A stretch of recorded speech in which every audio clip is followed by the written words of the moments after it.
घटेंगे तो कटेंगे। जोर से बोलिए, घटेंगे तो घटेंगे तो जब जब घटे तब तब कटे, जहां जहां घटे वहां वहां कटे। दुर्योधन का ननिहाल जहां से माता गांधारी आई थी वहां हम घटे तो कटे, और इतना कटे कि खत्म हो गए। और वो दुर्योधन का ननिहाल जहां आदिदेव शंकर की पूजा होती थी, जहां विश्व का सबसे भव्य और सबसे दिव्य और सबसे बड़ा मंदिर हुआ करता था, आज उस मंदिर का एक ईंट भी नहीं बचा है। इसलिए मैं कहता हूं, घटेंगे तो हम घटे इसलिए कटे। और राजा भरत का ननिहाल जहां से माता कैकेयी आई थी, आज वहां दुनिया का जहां सबसे बड़ा विष्णु भगवान का मंदिर था, वो मंदिर का नामो निशान मिट गया। इसलिए घटेंगे तो हम घटे इसलिए कटे। दुनिया का सबसे भव्य और सबसे बड़ा प्राचीन मंदिर मुल्तान में था, भगवान पार्श्वनाथ का जैन मंदिर था। उस जैन मंदिर में अब नौकार मंत्र नहीं होता, अब पूजा नहीं होता। जैन संस्कृति मुल्तान की खत्म हो गई, मुल्तान के लोग बेचारे भाग आए। इसलिए मैं कहता हूं, घटेंगे तो। और आप देख लीजिए, जहां जहां घटे, आज की डेट में बांग्लादेश जो पहले ईस्ट बंगाल कहलाता था, ईस्ट बंगाल के पहले बंगाल कहलाता था। बंगाल के राजा शशांक हुआ करते थे, बड़े बड़े प्रतिष्ठित राजा थे। और राजा शशांक ने कभी सोचा नहीं होगा ये बंगाल का दो टुकड़ा होगा, ईस्ट बंगाल वेस्ट बंगाल, और जो दो टुकड़ा होगा उसमें से वेस्ट बंगाल जो हमारे हिस्से में होगा वहां तो फिर भी 70% बचेंगे, लेकिन जो ईस्ट बंगाल बांग्लादेश बन जाएगा वहां के सारे हिंदू खत्म हो जाएंगे। और खत्म हुए। राजा रणजीत सिंह ने कभी सोचा नहीं होगा पंजाब के दो टुकड़े होंगे, और पंजाब के दो टुकड़े हुए, एक बना ईस्ट पंजाब, एक बना वेस्ट पंजाब। ईस्ट पंजाब हमारे हिस्से में आया जो अभी है, और जो वेस्ट पंजाब है आज की डेट में पाकिस्तान कहलाता है। वहां हम घटे वहां कटे। इसलिए मैं कहता हूं, सारे मजहब एक समान नहीं होते, सारे रिलीजन एक समान नहीं होते, सारी किताबें एक समान नहीं होती। ये कड़वी सच्चाई हमें समझना पड़ेगा।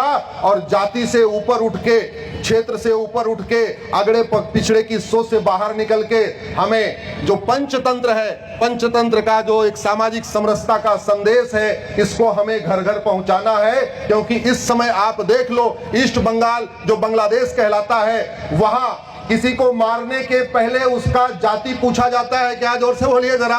नहीं। आज ईस्ट बंगाल बांग्लादेश जहां 51 शक्तिपीठों में से हमारे 5 शक्तिपीठ हैं, आज भी हैं वो 5 शक्तिपीठ, वहां पूजा नहीं हो रही है। और दुर्भाग्य वहां पे ये हो गया है, पिता के सामने बेटी का बलात्कार हो रहा है, पति के सामने पत्नी का बलात्कार हो रहा है, बच्चों के सामने मां का बलात्कार हो रहा है, मकान दुकान पे कब्जा किया जा रहा है, खेत खलिहान पे कब्जा किया जा रहा है। एक हमारे कुछ दिन पहले हमसे मिलने आए, ढाका में बड़ा कारोबार था, 5000 करोड़ का कारोबार, बांग्लादेश की सबसे बड़ी कपड़े की फैक्ट्री उनकी थी। जैन साहब थे, उन्होंने अपना आके मुझे रो के हाल बताया। बोले 1 महीने में घर में था और घर में रहा, उसके बाद मैंने दाढ़ी बढ़ाई, मूछ मुड़वाया, टोपी पहनी और बांग्लादेश से मैं अपने परिवार को लेके भाग आया। मैं 5000 करोड़ की फैक्ट्री वहीं छोड़ के आया। ये स्थिति ठीक है क्या? जोर से बोलिए जरा।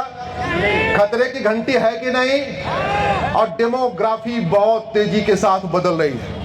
डेमोग्राफी आपके बॉर्डर की भी बदल रही है, आपके विधानसभा की भी बदल रही है, आपकी लोकसभा की बदल रही है, आपके जिले की बदल रही है, आपके वार्ड की बदल रही है, आपके गांव की बदल रही है। और बदल कैसे रही है, इसके लिए बहुत बड़ा रिसर्च नहीं करना। अभी विधानसभा के चुनाव की जो वोटर लिस्ट है, उस वोटर लिस्ट को 25 साल पुरानी, विधायक जी 25 साल पुरानी वोटर लिस्ट और वर्तमान वोटर लिस्ट को कंपेयर करके देख लीजिए, फिर पता चलेगा आपके विधानसभा की डेमोग्राफी कितनी बदली है। जो यहाँ के सांसद हैं वो वर्तमान लोकसभा की वोटर लिस्ट को और 25 साल पुरानी वोटर लिस्ट को कंपेयर करके देख लें, फिर पता चलेगा लोकसभा की वोटर लिस्ट की, लोकसभा की डेमोग्राफी कितनी बदली है। अरे वो भी नहीं करना, यहाँ कुछ अगर कोई प्रधान बैठे हैं या यहाँ कोई पार्षद बैठे हैं, जाके वर्तमान अपने वार्ड की वोटर लिस्ट और 25 साल पुरानी वोटर लिस्ट को कंपेयर करके देख लीजिए, फिर पता चलेगा बहुत तेजी के साथ ग्राम सभा की डेमोग्राफी बदली है, आपके वार्ड की डेमोग्राफी बदली है, आपकी विधानसभा की डेमोग्राफी बदली है, आपकी लोकसभा की डेमोग्राफी बदली है, आपके जिले की डेमोग्राफी बदली है। भारत में 28 राज्य हैं, 8 केंद्र शासित प्रदेश हैं। इसके ऊपर मेरी PIL सुप्रीम कोर्ट में चल रही है, जहां मैंने आंकड़ों के हिसाब से बताया है कि भारत के 9 राज्यों की डेमोग्राफी बदल गई है।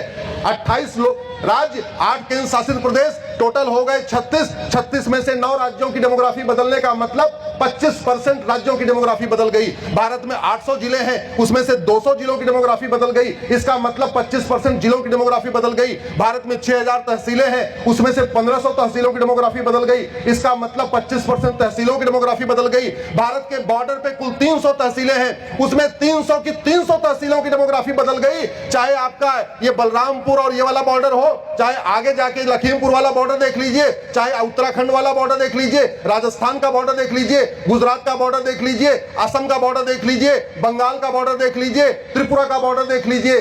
बॉर्डर की डेमोग्राफी बहुत तेजी के साथ बदली है। और अगर नहीं आपको समझ में आ रहा है तो आपका बॉर्डर तो कोई दूर नहीं होगा, एक दिन चले जाना। मैंने तो केवल रिसर्च के आधार पर बता रहा हूं, आप जाओ प्रैक्टिकली देख के आ जाओ कि आपकी वहां डेमोग्राफी बदली है कि नहीं बदली। लेकिन बात तो यही है, ये तो हो गई बीमारी, और बीमारी की चर्चा करके बीमारी खत्म होती है क्या? जोर से बोलिए जरा।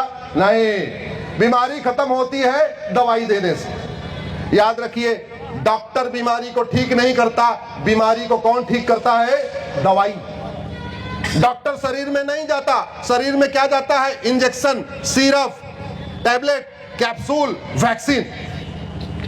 अब भगवान की कृपा से आपके प्रदेश में डॉक्टर बहुत अच्छा है कि नहीं? जोर से बोलिए जरा।